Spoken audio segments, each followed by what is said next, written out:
cancer diagnosis can change every part of a person's life, not just physically, but emotionally, financially, and mentally too. And for many families, having a support system can make all the difference. And joining us now to share about the life-changing programs at the Cancer Support Community San Francisco Bay Area is Lucinda Bazile and Patricia Falconer. Thank you both so much for being here at Live in the Bay. Thank you for having us. Yes, Thank you. The work that you guys are doing is so important. So tell me about the mission behind Cancer Support Community San Francisco Bay Area. So it is our mission to uplift anyone impacted by cancer. So that includes anyone diagnosed with a cancer diagnosis, as well as their caregivers or family members who are taking care of them. And we provide psychosocial and emotional services, which would include individual counseling and support groups, anything to help them get through the cancer diagnosis. Yeah, and Patricia, what does this look like for families who are going through this? How much of an impact does this make for them? Well, it can make the difference between thriving with a cancer diagnosis and barely surviving. I think some individuals are blessed with great communities and families, but many are not. And so being able to surround yourself with support is critical for healing. So as Lucinda described, being able to engage in one-on-one counseling and the ability to support groups and exercise, nutrition, navigation, and special programs for children, teens, and families.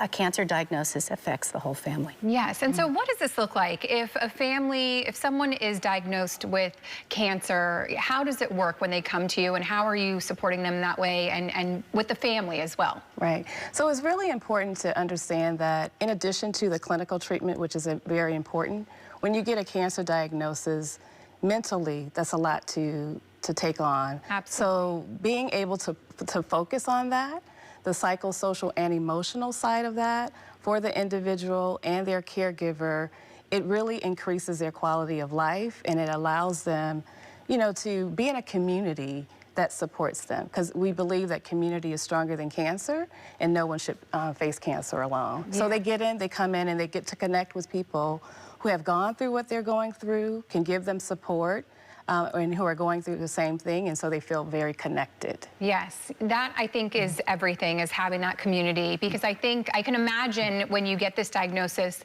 you feel so isolated. Exactly. No one can understand exactly what you're going through unless maybe they have gone through it as well. And so that sense of community, I know, can make all the difference, absolutely. You guys have several locations throughout the Bay Area right now, and a new one coming on the way. Talk to me about your various locations and what this new center is going to mean. What an exciting chapter for Cancer Support Community. We are thrilled.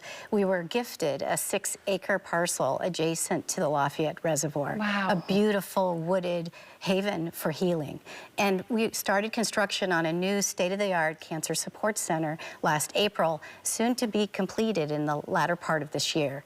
And what that will enable us to do is really provide engaging programs for individuals that can come on site and participate in programs with us, and also those that engage virtually or on demand. So we'll have this amazing demonstration kitchen where we will demonstrate the right kinds of food to eat when you're going through active treatment or post-treatment, what type of menus and food preparation, and it'll feel more like a cooking show than it will today on Zoom. So that's just one of the many ways as we think about really serving Northern California. Yeah, and is this new center a first of its kind, or is it very similar to all the other centers as well?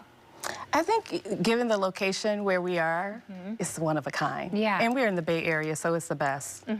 Yeah, well, congratulations on that. I know that you're going to be able to impact so many more people and help them on their journey.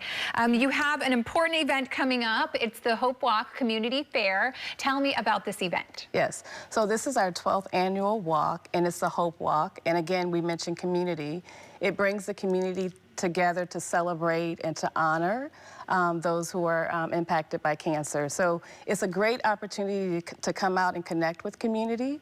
And it's also a community fair. So we have about 35 vendors of our community-based organizations and cancer centers that we work with throughout the community who are also at the fair. So it's it's about 5K. You don't have to walk the entire distance, but it's a fun time for everyone to come out and support us. Yeah, it's so fun. And Patricia, how can you register? Because I know there are still some spots left. You want to make sure that people can fill these spots and be a part of this day. Cancersupport.net is our website. There's a registration button for this event, as well as a description of all of the programs and services that we provide. So we really want everybody to come out. There's no way you can beat cancer alone. It's how we act together that really makes the difference. Yeah. So thank you. Yes, of course. I have one last question for both of you. The work that you're doing is so powerful. As a CEO, as the president of the board, what does this mean to you to be able to serve the community in this way? I was just thinking about this. It means so much to me. Unfortunately, I lost my mom to colon cancer, and the anniversary of her death was on Mother's Day. Oh, I'm so So it was, it means that I'm doing my passion and my purpose, and it's such a great thing to give back to the community in this way. Yeah, thank you. And what about for you? Well, I think my purpose is to be able to spread the word and raise awareness and education about these services at Cancer Support Community. I find there's just a general unawareness of what we do, and that these programs are free of charge and available to everyone. It's my life's passion. So I don't want people to have to be lucky to learn about Cancer Support Community anymore.